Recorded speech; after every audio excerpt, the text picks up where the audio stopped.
Story developing out of Pakistan that really almost defies belief. Walk you guys through this. Roll F2 here. Incredible amounts of violence unfolded outside of Lahore this week. These are policemen chasing down a pro-Palestine protester, trying to shoot him in the back. There's much worse video that has emerged online, though very, very little has been reported about this anywhere, whether it's Pakistan media, which is entirely locked down, or around the world. We are hearing that the death count could well be over 1,000 people. And just try to sit with the extent of the massacre that we're talking about here.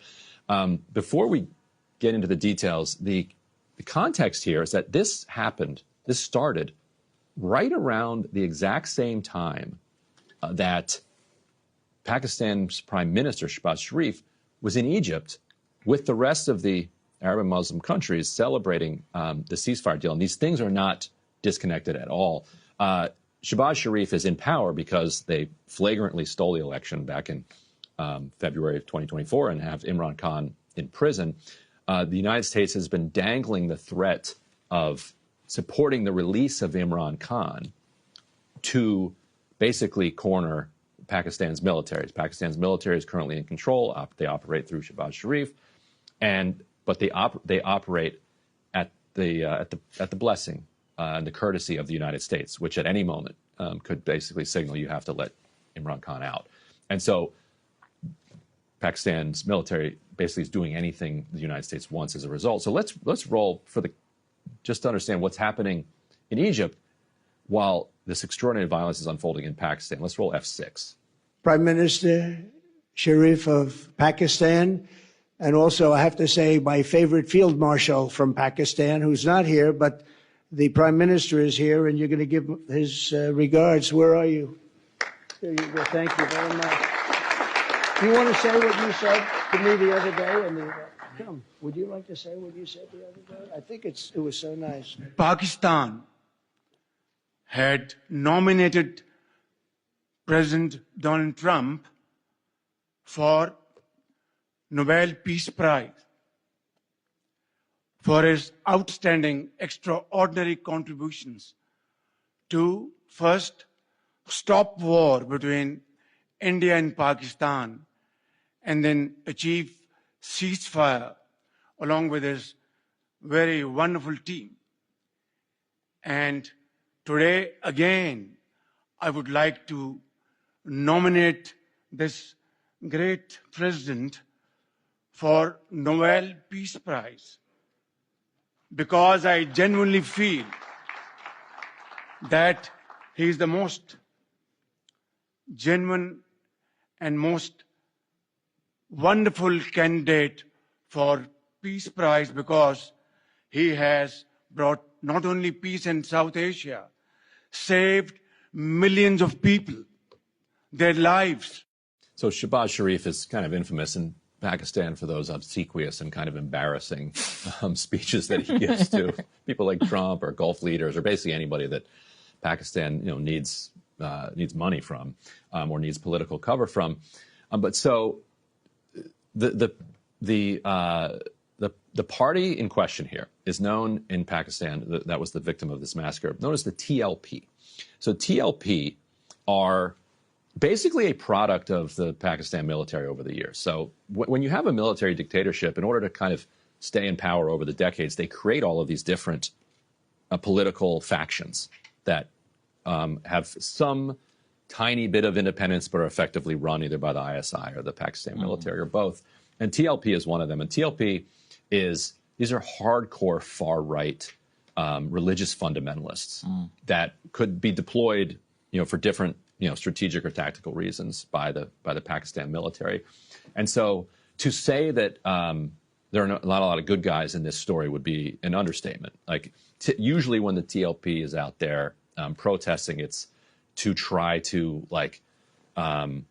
get somebody executed for having an affair or having a nose ring or something. Like not the kind of people that make sympathetic figures in to Western liberals like myself, for instance. Yet, so the TLP was deployed here to protest against the Gaza war and to protest a little bit about Pakistan getting a little closer to Israel and hinting at some type of normalization here. Saad Rizvi, who's the head of the TLP, announced this protest during his Friday prayers. But then you might be thinking, wait a minute, TLP, which is a creation of the Pakistan military, is going to be protesting against Pakistan? Like, what on earth is going on here?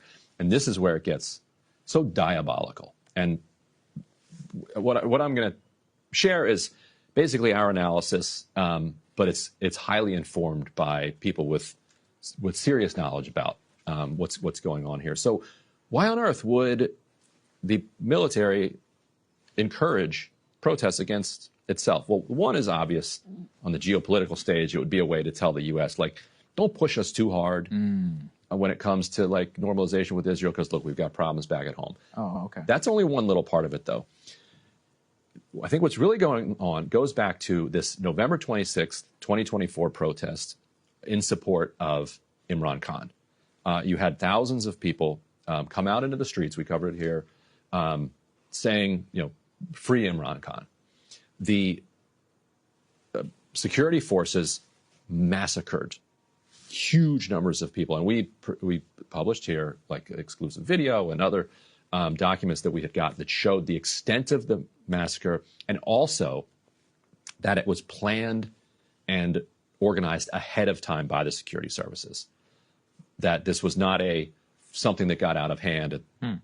They deliberately instigated this, and the violent crackdown basically wiped out public protest on behalf of Imran Khan. And so I think the military we know for a fact, they saw this as a success. So what they did is they're playing that card again, but this time with the TLP, trying to get them under control. So what they're signaling here is that if we do move forward, as we move forward with better relations with Israel under pressure from the U.S., there will be no protesting against this.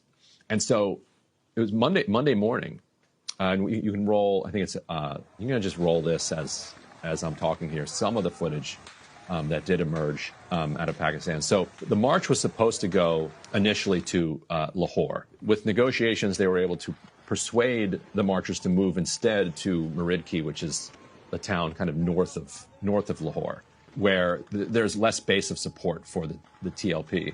And you then have this outbreak of shooting and shelling. One person said they saw more than 600 bodies on the ground, like absolute carnage. Saad Rizvi sent a negotiating team, before this broke out, to try to settle this. That negotiating team was arrested. He organized another negotiating team, sent them in. It happened anyway. Right up until the violence started, he was pleading for this not to go down. We understand that the decision had already been made that they were going to carry out this violent crackdown to send this signal that there will be no pushback against this. The fact that we did find some coverage of it in Pakistan media, which is aligned with the military, so like controlled by the military, and that really tells you a lot, because it's like, okay, if they are allowed to report on this, and this is where we saw the interview with somebody saying that's more than they saw 600 bodies. Like, why is the Pakistan military allowing that to be aired? Because it's a signal. In other words, what good is a spectacular display of violence against protesters if you don't tell the country about it? So they're very carefully balancing the amount of information that gets out about this massacre so that everyone in Pakistan knows that it happened, so that they understand you will not protest for Palestine, but not so much gets out that there's international pressure on them, that there's international condemnation of it. And that's a very tight rope to walk.